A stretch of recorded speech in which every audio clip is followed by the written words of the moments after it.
இனிய உறவுகளே, வணக்கங்கள்.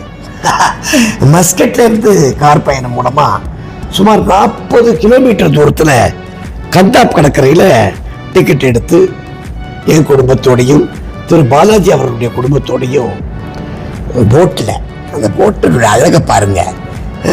எங்க குடும்பத்தை நீங்க பார்க்கலாம்.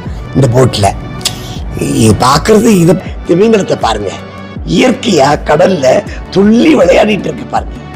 எந்த இடத்துலையும் எடுத்து போட்டு செயற்கையா பண்ணல, இயற்கையா கடல்ல அது நீந்திக்கிட்டு இருக்குது, விளையாடிக்கிட்டு இருக்கிறது. அதை நாம படம் எடுத்து உங்களுக்கு காமிச்சிட்டு இருக்கேன். பாருங்க எங்க குடும்பத்தை அழகா, டோட்டல் குடும்பம் ரசிக்கிறத அழகா பாருங்க. சிறப்பு, மிக சிறப்பான ஒரு அழகு, சந்தோஷம். எல்லாருமே எங்க குடும்பத்துல பாலாஜி, இவங்க பாருங்க சாம், அவங்க பாலாஜியோட அம்மா, நான் பாலாஜியோட அப்பா,